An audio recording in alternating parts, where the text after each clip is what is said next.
All right. Last time on DrugsCo, previously on DrugsCo, we talked briefly about the concept of the K-hole.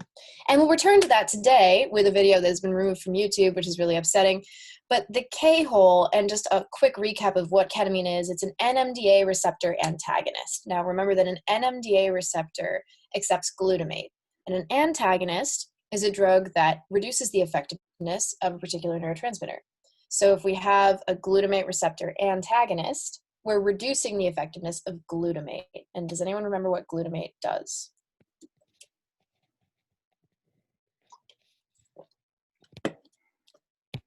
It helps your brain talk to your body. Yes, it helps your brain talk to your body and to itself. Virtual high five, crisp fist bump, maybe elbows up, and turkey Thanksgiving. Man, that was a very complicated sesh, but I'm glad you kept up. So in a K-hole is induced by higher quantities of ketamine. And this is something that a lot of people, I think, in festival environments might mistake for someone that's either just really high on acid or really drunk. Because K-holing can really put a person out of commission, to say the least. But the K-hole is different than either being on psychedelics, like classical psychedelics, or being drunk. It is a psychedelic experience that often includes very dark geometry, or what feels like multiple timelines converging on each other, which can get very confusing. Like you look out across a room and you see freeze frames of that room that stack on each other, and you can feel the time that separates them, encapsulating you in some kind of quantum cocoon, and then you might throw up. So that's the K-hole. But it also can be a really profound spiritual experience for some people. It's kind of one of those things that is more some people's cup of tea than others. But it's really easy to accidentally reach an extremely uncomfortable K-hole if you combine it with alcohol and other depressants. So be very careful about that. The Isn't that K-hole, lethal? I've it heard. can be. Hmm. It can be. Combining ketamine with alcohol, the main issue is the risk of puking and choking on it. And also just the effects are wildly compounded. So you get really, really fucked up. And it's pretty much a recipe for vomit. So if someone's lying on their back, which is often what people do when they're K-holed, and they puke in their mouth and no one notices, which can happen if you're only puking a little bit, that's how people get sent to the hospital from asphyxiation. So always roll someone on their left side. Again, we'll talk about that. That's called the recovery position at a later point in time. But the K-hole can be very disorienting, very psychedelic, and usually lasts no longer than 45 to 60 minutes. So sometimes you'll find people that are K-holed, maybe because they've had alcohol or combined with other drugs, or they've just done too much, and they could be the most fucked up they've ever been in their life, and an hour and a half later they're like sober, which is pretty cool, honestly, from an emergency event medicine perspective, because you can just give them supportive care in the meantime. Now, in medicine, ketamine is a very unusual drug because, unlike most other sedatives and anesthetic drugs, it doesn't depress your breathing. And it also doesn't depress your circulation and your heart rate. And this is part of the reason that it's used actually in severe traumatic injuries and in pediatric care and in emergency rooms, because it doesn't make your central nervous system less active in the same way that opioids or traditional depressants like benzos might. So that's a really powerful tool in medicine, especially for people that have like head injuries, where having that decrease in blood pressure and blood flow and breathing could be potentially fatal. Now, I'm sure that at least some of you are familiar with this concept already, the fact that ketamine is now being used in clinics as an antidepressant that's being administered. And I'm sure that some of you are wondering, like, is this legit? Like, is ketamine actually an effective antidepressant? And the answer is unequivocally, hell yeah, it is. Actually, to the point of being 2 times, that's 4, just look at one or the other, 2 times as effective of a short-acting antidepressant as anything else that we're currently aware of. It is important to note that these antidepressant effects from a ketamine session only last about 10 to 14 days after the session, but they come on within minutes or hours, which is completely different than traditional antidepressants, right? Which usually take like weeks, like 4 to 6 weeks to start working effectively. So we're seeing ketamine being used very frequently right now in emergency situations where a person is deeply suicidal, with, I think, like a 70% success rate, but I don't have a study on hand to link for that one. But we still don't have like a full dosage and safety profile for it, but it is the most effective short-term antidepressant that we know of, like bar none, which is pretty impressive. Please remember to mute yourself if you just came in. Now the other side of the coin, because ketamine, for many people in especially party scenes that discover it for the first time, are enamored with the fact that they can get kind of an alcohol / psychedelic experience that's short lasting, doesn't make you hungover, because you do a bunch of ketamine. If it's actual ketamine, you are like high within 15 minutes or so. You stay high for another like 45 to 60 minutes. You're like fully sober half an hour after that. And then you can like drive and have full conversations and like paint the Mona Lisa or whatever. But it's not like a perfect recipe, you know, like it's not a perfect substitute for other drugs. And this is part of what makes ketamine so sneaky, is that because you do not have a come down, you just like get less high and then you're sober. There's not that like fiendy situation most of the time, although it can happen in some cases. And there's no hangover. It's a very, very appealing alternative for a lot of club drugs, but it wrecks your bladder. And this might not be something that most people take seriously, because they're like, oh, bladder, non-essential organ, we don't talk much, you know, like bladder does its thing, I do mine, we coexist, who cares? It's just a little pouch that holds my piss, like what do I need it for? But ketamine bladder toxicity is a real thing. And I'll tell you exactly what it is, because I think this is really commonly misunderstood. When your kidneys filter ketamine, it's very crystalline, right? So your kidneys don't do a perfect job. It's also hard on your kidneys as well as your bladder. What we're seeing is that when ketamine comes into contact with the inner lining of your bladder, it causes those cells to break down and die, which means that your bladder is no longer protected from all of the toxins in your piss. So that's the real danger here of doing ketamine too frequently, is that over time, the cells in your bladder, which do regenerate but slowly, you know, your bladder is not a very efficient balloon sac. But over time, you start breaking down the wall on the inside of your bladder, and the toxins that your body's trying very hard to pee out start actually absorbing into the wall of your bladder and getting into your bloodstream. So that's a problem, obviously. We don't like toxic piss blood. That's gross. I had a thought and I forgot it, so I just smiled awkwardly. But anyway, that's the big issue with ketamine and bladders. And it's also hard on your kidneys because they're really big crystals that have to pass through your kidney filters. And your kidneys don't really like that much. They don't like big old chunks going through them.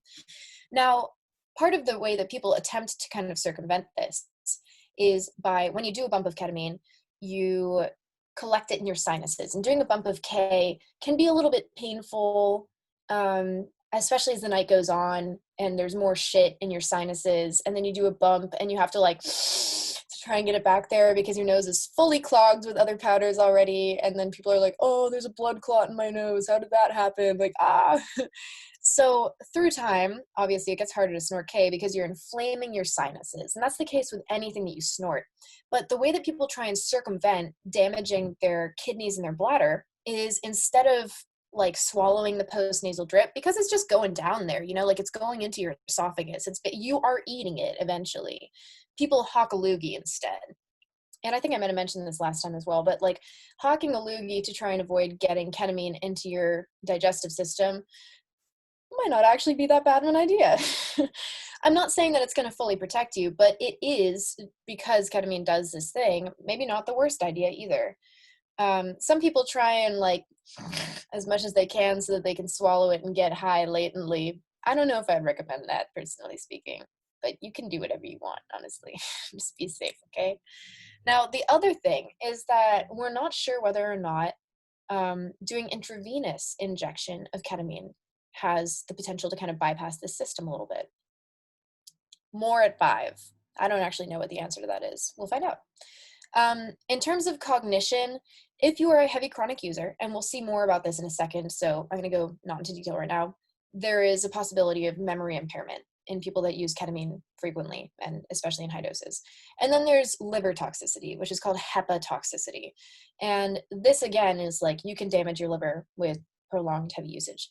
Now, interesting concept about ketamine bladder toxicity. And this is just like initial speculation from a couple of smaller studies that have been done.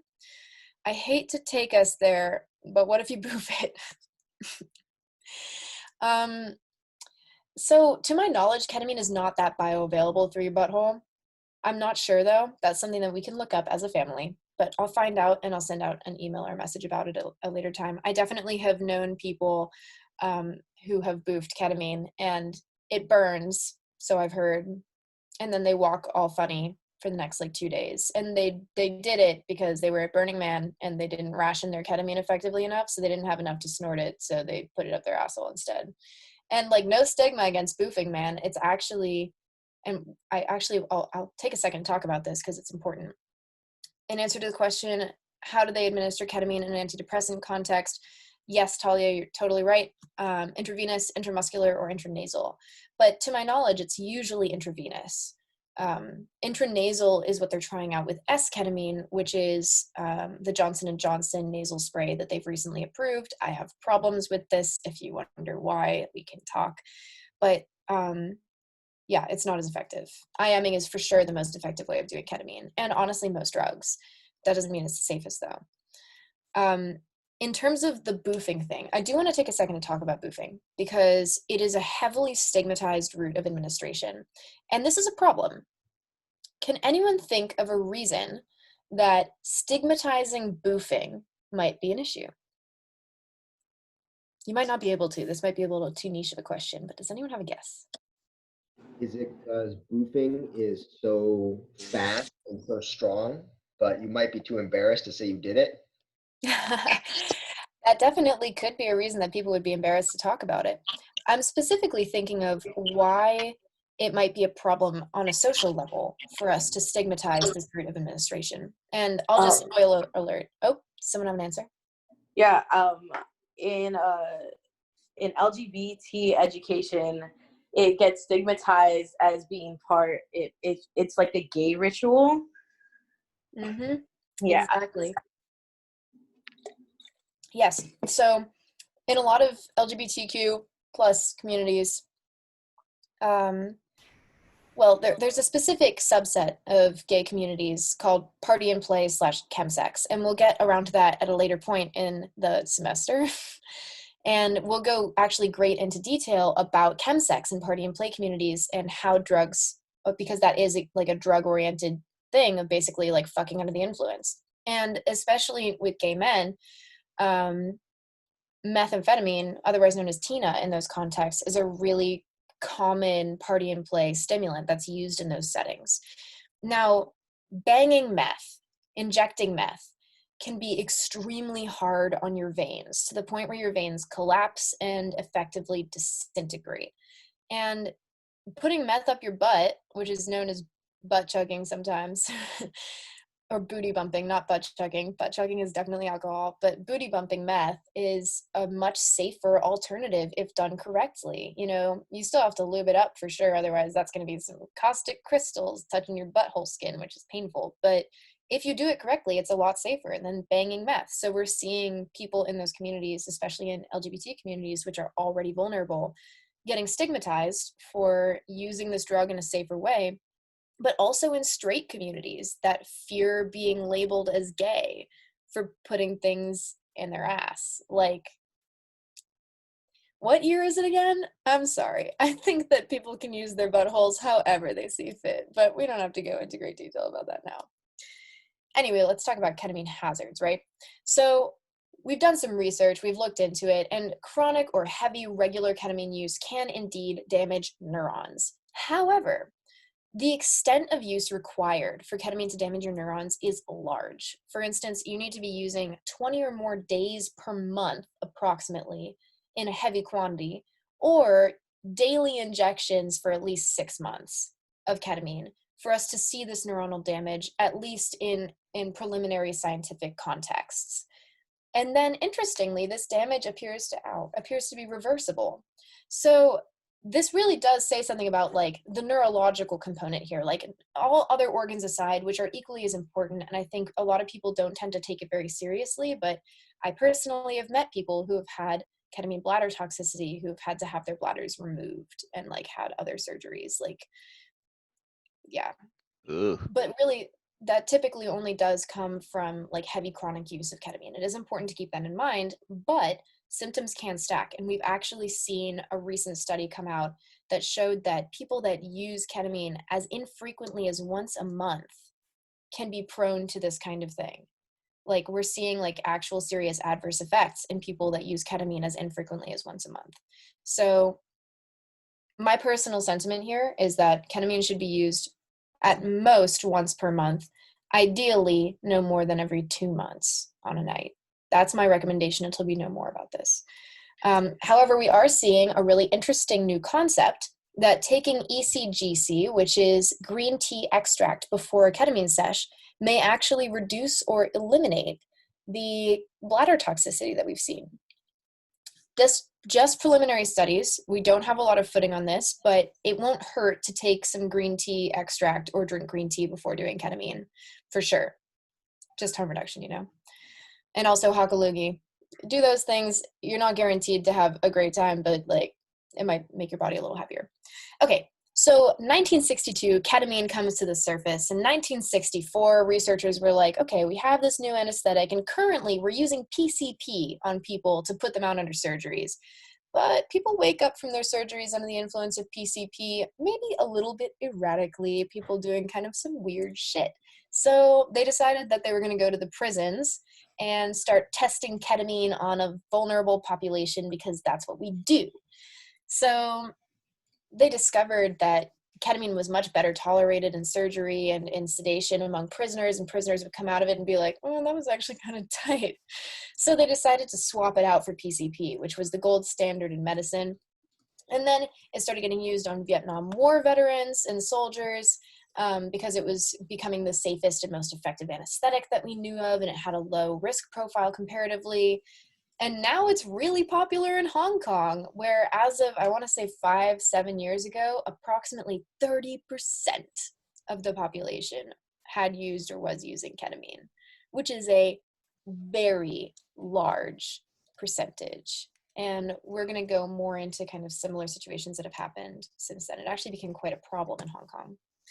Now, ketamine became popularized I want to say in like the early 70s, to the point where there's a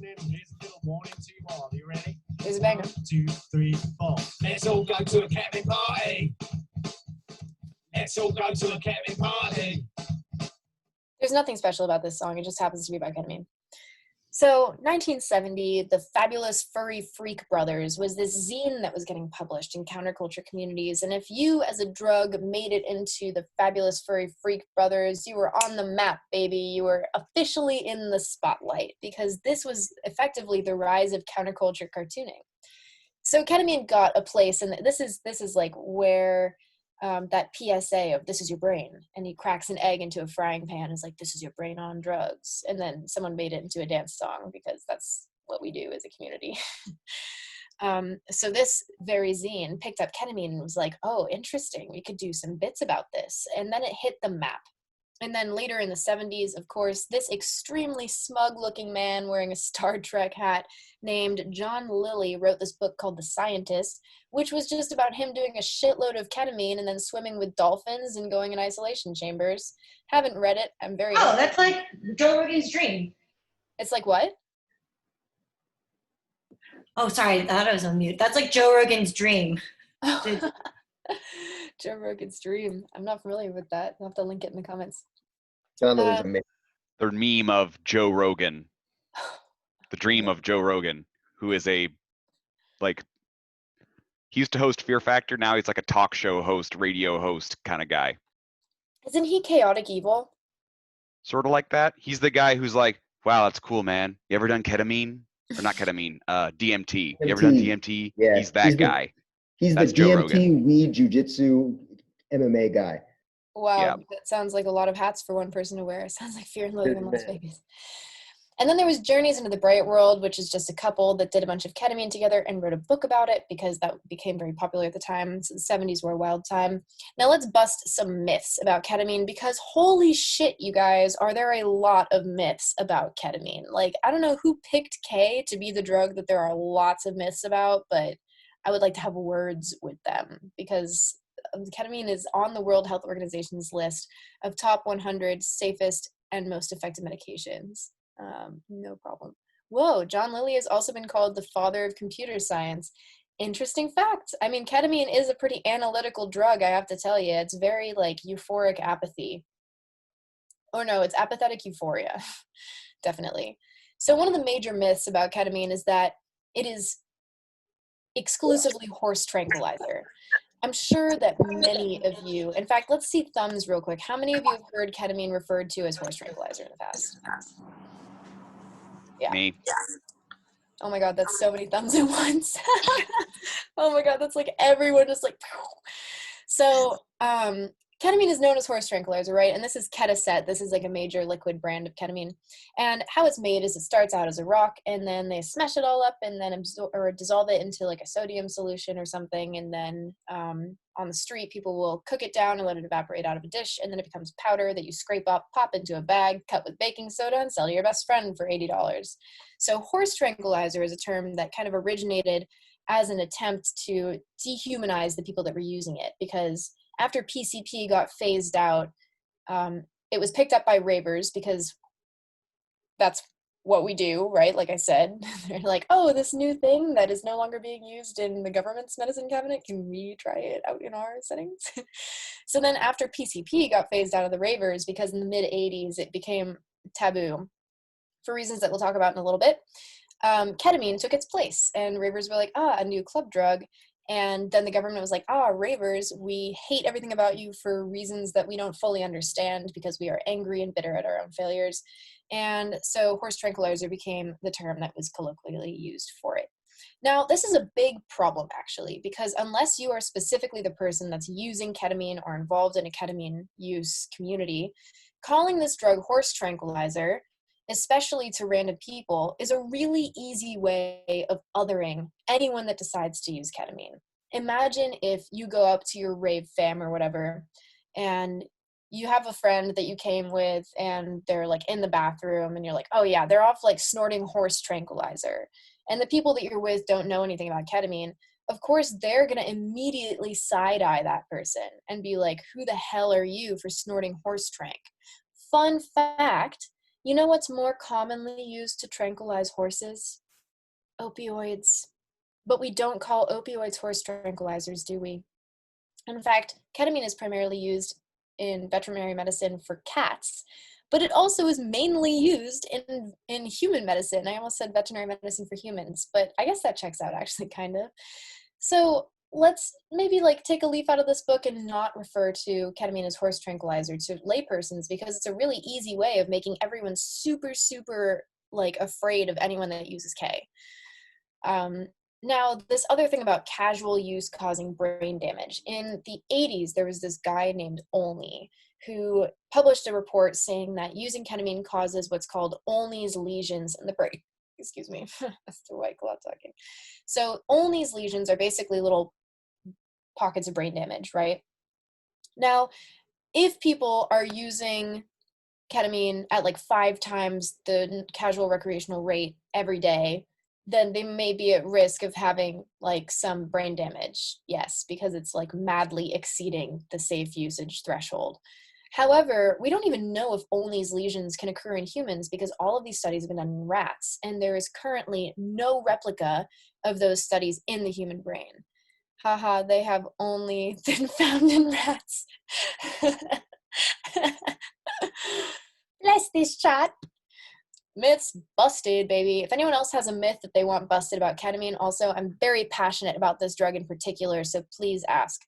Now, what used to be a major adulterant of ketamine is called MXE, methoxetamine, and it was designed in an effort to reduce the liver toxicity that's affiliated with ketamine, but it ends up that MXE is a lot more potent, like a lot more potent than ketamine, acts on serotonin in ways that ketamine doesn't, and also lasts a lot longer. We're not sure of its toxicity profile, and MXC is very frequently sought out by dissociaheads, which is a term that I just made up right now.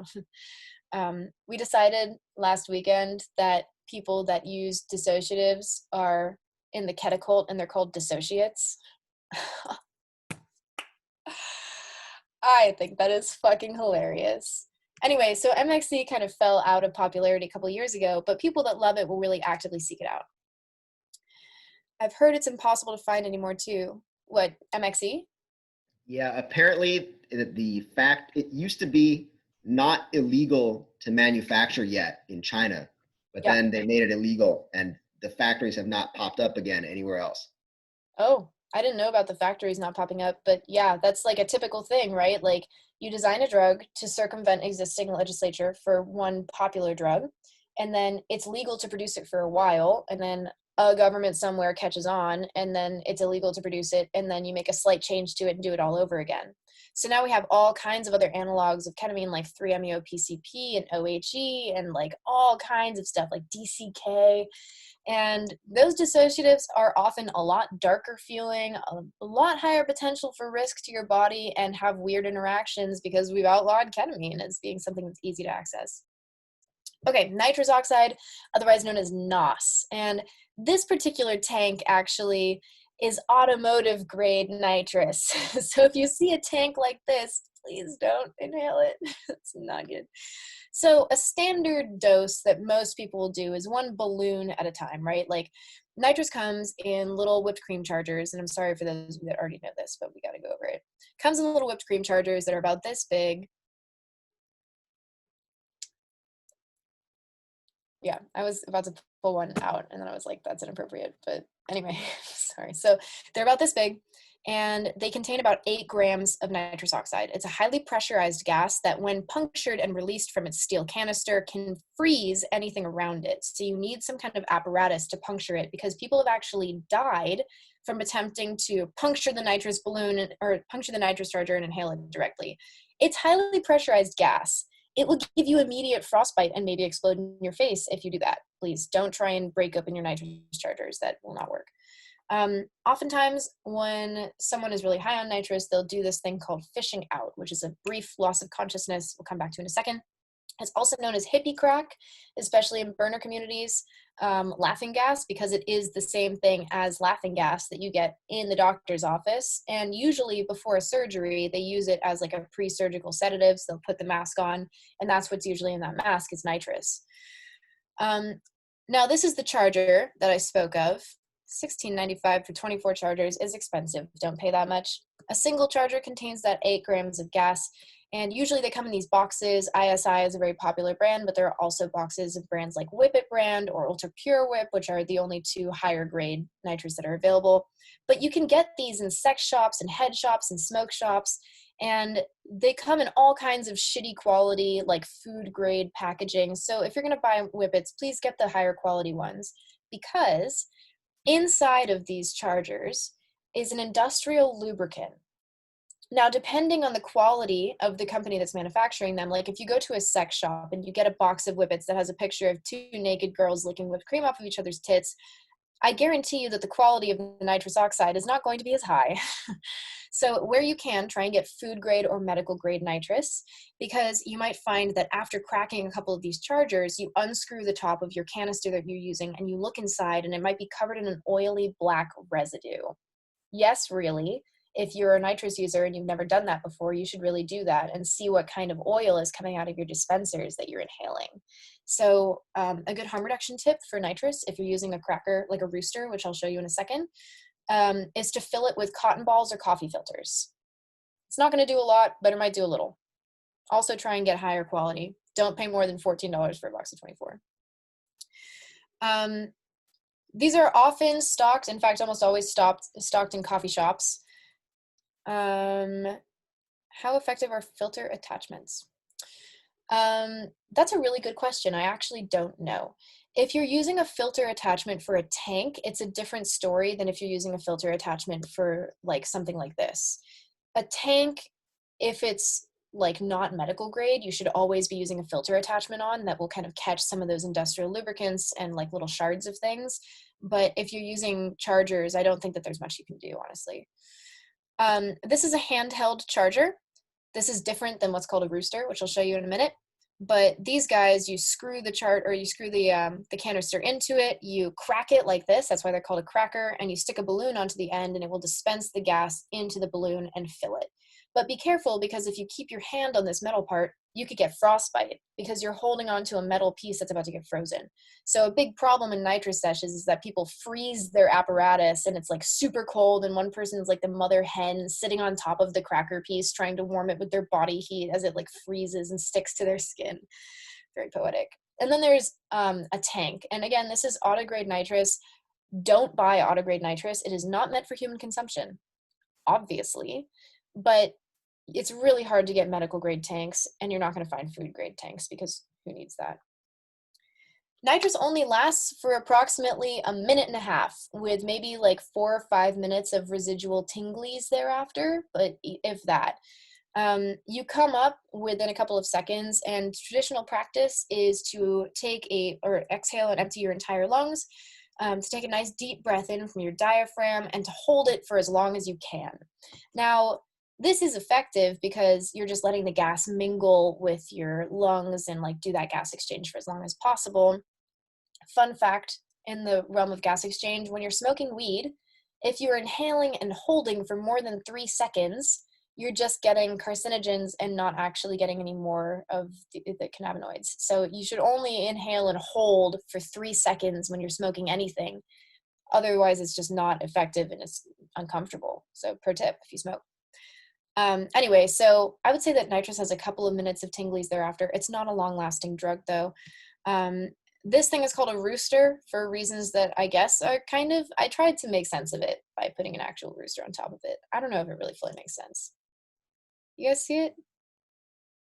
Kind of. It's got that little girdle flap thing, right? Cock-a-doodle-doo, baby. But this thing Poetic translation, I suppose. Yeah. So this thing is usually what you put the cream and the sugar into if you're actually making whipped cream. And then you pop this little thing right in there. You close it on it and crack it. It dispenses the gas into here. And then when you push them out together, it creates whipped cream. So this is why Starbucks has to guard against its employees stealing its whippets, which happens. Let's see how to use a cracker properly. Let's speed it up too.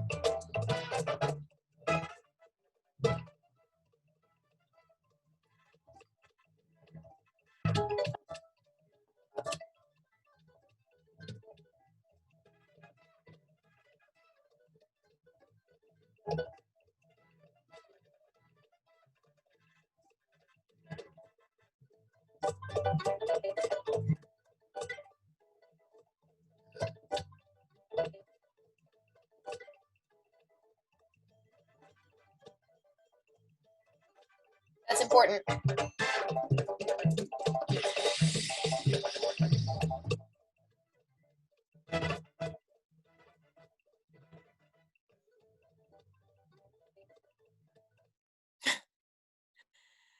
And then you inhale from the balloon.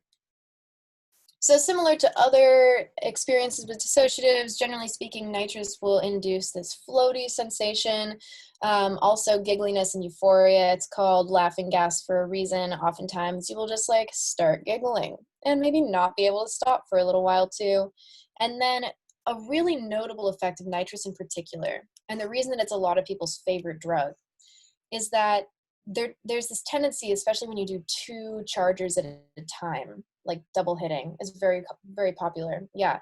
When you do 2 at a time, you can do what's called travel, which is effectively having a really intense out-of-body experience where a lot of people describe it as visiting alternate dimensions and other realms, etc., because it just like fully disconnects you from brain and body. And if you've ever been under the influence of real anesthesia, you'll be kind of familiar with that sensation of like phasing out of what you are and becoming something else.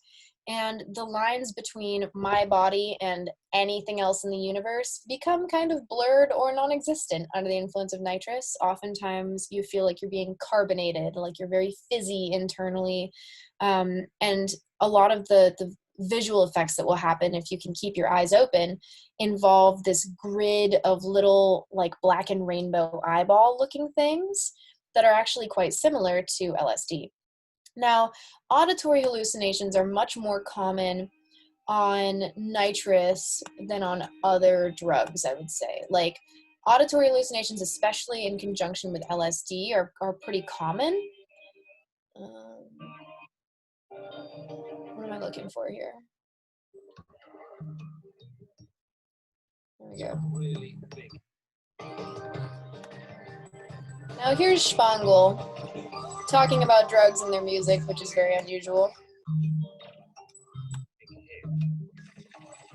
Oh, actually, I don't know why I included this, because this is the sound of him smoking DMT right now. He just took a really big hit. Yes, it's called the wah-wahs, usually.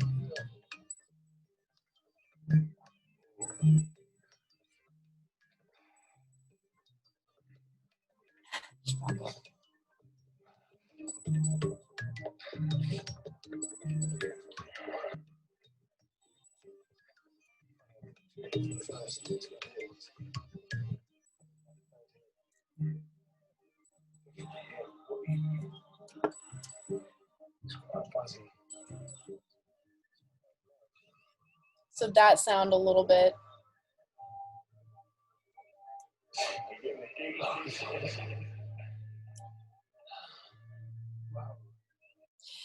So the wah-wahs are a really common experience that people have on nitrous. Spangl's always relevant. I love that you guys know Spangle. Best show of my life, Red Rocks 2019.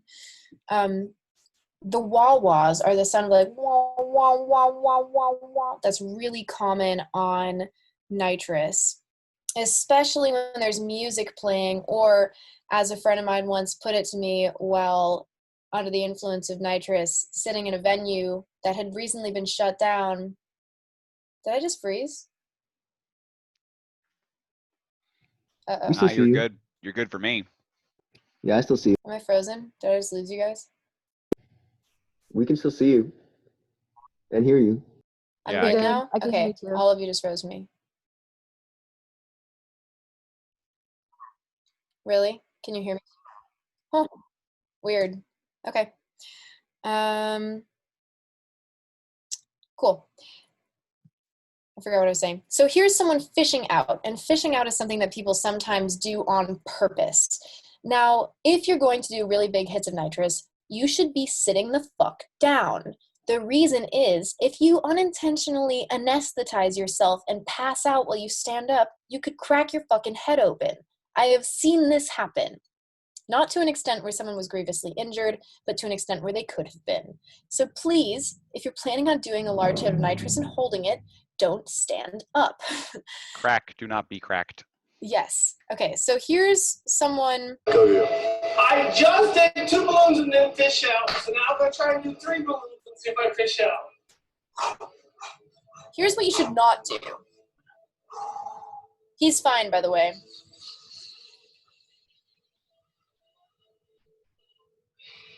A lot of people will inhale and exhale out of the same balloon. Each of those balloons probably has like 2 or 3 chargers in it. First one's taking effect. Oh yeah, it also makes your voice really deep.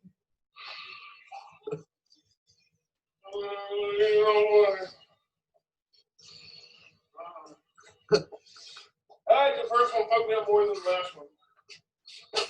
Second balloon.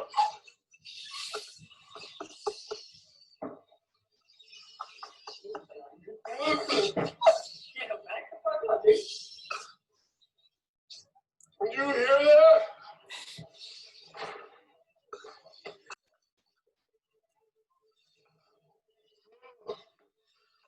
Oh my God, did you hear that?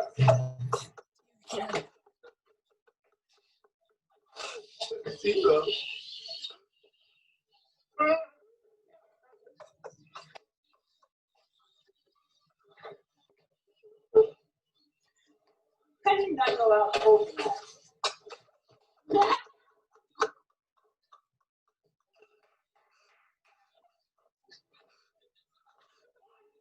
Two, three, fish out! And then like 30 seconds later, he's like, fine. So that's fishing out. Yeah, I would recommend not trying actively to fish out for a couple of reasons. The first is that you are really prone to accidents when you fish out. Like I said, I've seen people that have fully fallen, even when they've been sitting down, you just like, wow, that guy is revving. Like, you will sometimes see people that will just like blink like that, or they'll blink and just like slump over. Now, you really have to be kind of intentional about it to get to that point, or not notice that you're really fully anesthetizing yourself, honestly, because you do get some warning signs. Let's just put it that way. But another thing to keep in mind in terms of, actually, do we talk about this? I think we might. So in medicine, oftentimes, like I said before, this is how you start anesthesia. And it's also frequently used in children's medicine, like pediatric medicine, and dentistry. This is just like a really commonly used drug. Now, nitrous is non-toxic. Why is it called fish out? Because they look like a dead fish? I have no idea. That's a good question. Oh, something that I should mention is that the term for being high on ketamine is actually rocked. That dude's rocked, which is something that I'd actually never even heard until last year. I forgot to include it in this. Now, nitrous is non-toxic unless you're using it a lot on a continual basis or in large quantities. Now, there are some definite health hazards from nitrous because it makes you super floppy, I think. Yes, like the flopping thing is real. That's a great point. Now, the biggest possible long-term risk of doing nitrous, because a lot of people will just like get really into it and start doing sessions like multiple times a day or every day, or just like casually as opposed to having a drink or two, is vitamin B12 deficiency. And having a vitamin V deficiency is actually quite dangerous and feels really terrible, and is the sneaky underlying cause of a lot of people's kind of unexplained malaise. But you can kind of attempt to circumvent this by supplementing with B vitamins, like B complexes, before a sesh. It's not going to fully protect you, but it is a good way of trying to regulate your body's B vitamin balance. It is totally possible if you are just already vitamin B deficient, which is a really common vitamin deficiency, that if you do too large of a hit of nitrous, you'll have neuropathy, which is basically involuntary muscle spasms, okay? And that can be really scary. And it happens more for some people than for others, and might depend on your body constitution for a particular day. But some people get chest pain and muscle spasms while they're under the influence of nitrous. If this applies to you, you should probably not do nitrous until you've started supplementing with other things and gone and gotten like an overall health checkup, because that could be a sign of something that's deficient. The other thing is hypoxia, right? Like loss of oxygen to the extremities, which is again something that you can see by blue tinting of the lips or the fingertips or the tongue, etc. Hypoxia happens because you don't have enough oxygen, and this usually only happens from people that really are determined to hold their nos for as long as possible.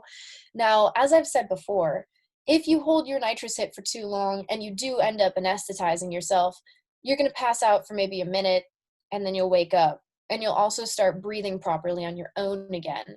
The real risk from this is if someone fixes some kind of apparatus to their face to hold a continuous stream of nitrous from a tank on or something like that, in which case the mixture of oxygen and nitrous in your blood is going to get thrown off, and then you could die. So please don't like attach anything to your face, which might seem like common knowledge to a lot of people, but people have died from doing this because they don't know. And then there's also the risk of frostbite from the air discharge if you're using a handheld cracker. So please try and use a glove, or be careful about this. And if you do use a spotter, yes, if you insist on putting like some kind of a mask on your face to inhale nitrous, you need to have someone present there that can take it off of you. But also, like, don't trust that person to know enough as a medical professional would to know when you've had enough. Like that, I just really not fuck with that. It's not a great way to go. Now, in the 1700s, when nitrous was discovered effectively, it became an extremely popular party drug. In fact, it was so popular that it became an activity at the houses of royals and wealthy medical elite to come over and get totally lambasted off of nitrous oxide. It's also used in automotive industry as like an accelerator thing. I say wisely as a person who drives race cars. And also now is used as a party drug, right? Now, people have made a lot of like cultural references to nitrous, including in this, I think this is like a Breaks or a Jungle record. There's nothing about nitrous in this song. It just is named Sons of Nitrous because nitrous is such a popular drug at raves. That's all. Now let's bust some myths, okay? Let's talk about nitrous killing brain cells. How many of you, by a show of weird thumbs, have heard that nitrous kills your brain cells? Either there are fewer thumbs than I expected or people aren't paying attention, both of which are fine. Okay, that's cool. Oh, now here come the thumbs. Doo-doo-doo-doo. I thought that was a nice song, did you guys? So this is a really commonly asked question that I get asked about whether or not nitrous kills brain cells. I've even heard someone go far as to say that the wah-wah sound that you hear is the sound of your brain cells popping.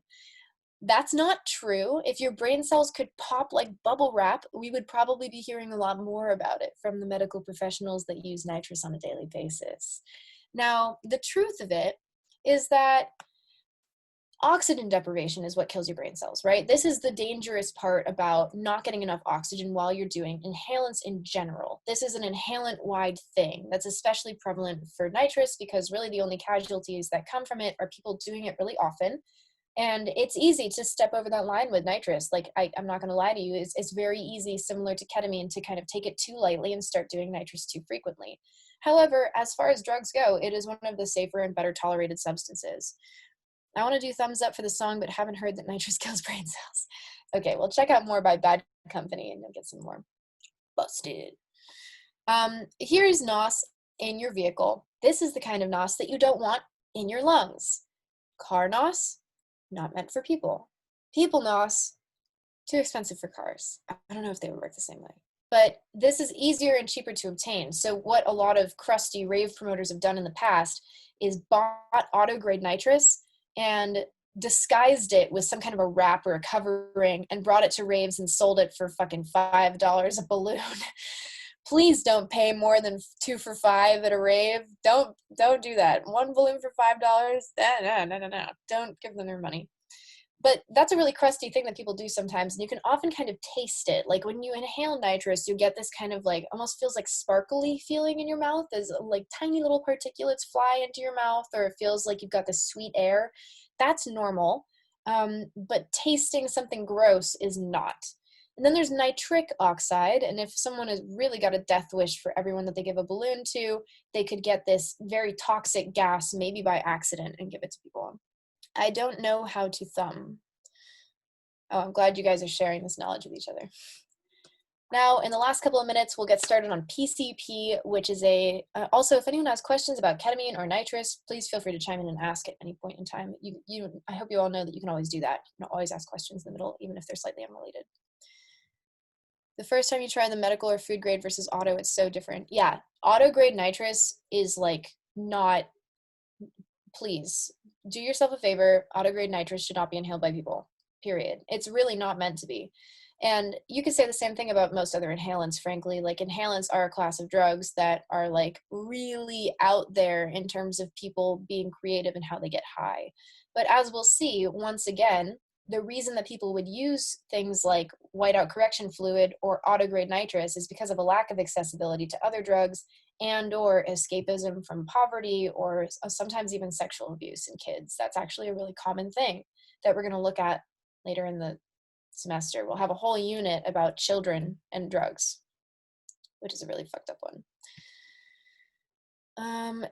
What have you heard about computer duster? Yes, dust off was popularized in the mid-2000s because it got some media recognition. It is a highly concentrated gas that is meant to blow the dust particulates out from keyboards and other electronics, and people will just like inhale it straight.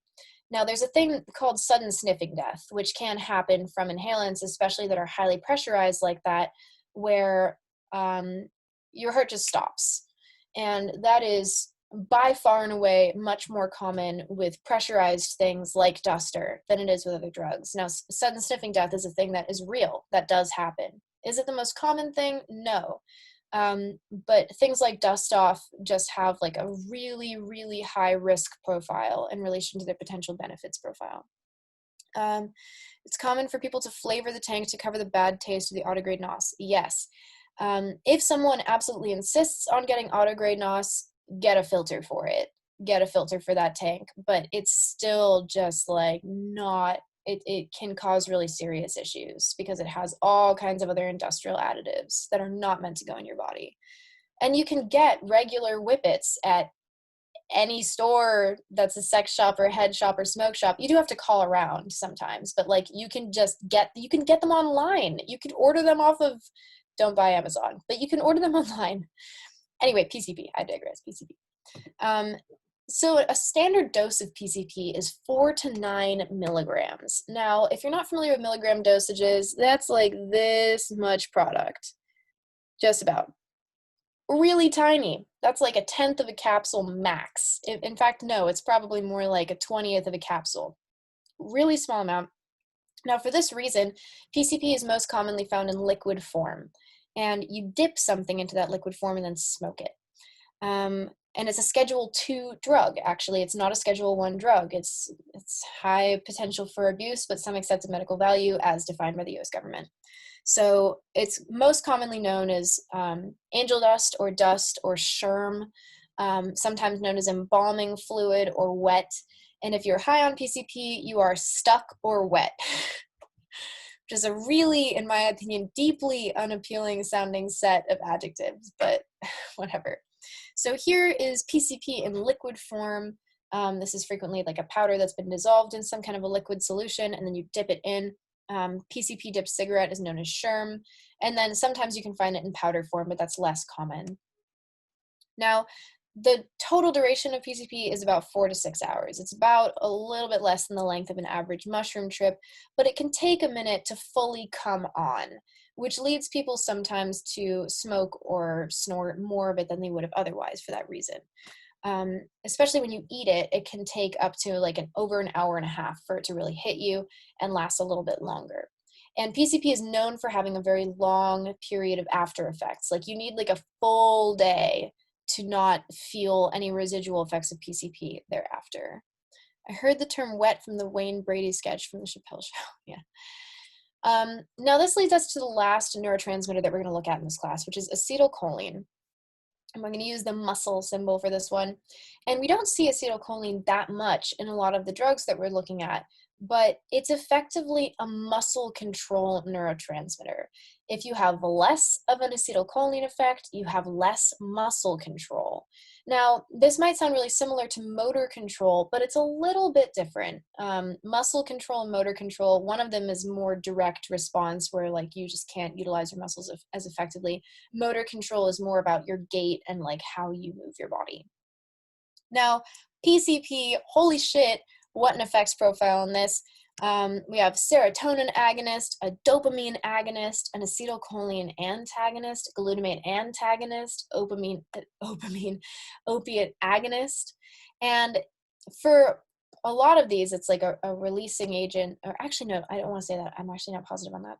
But the major thing here is that it's a glutamate antagonist, right, which is a big part of being a dissociative. It's a glutamate antagonist. It decreases communication between brain and body.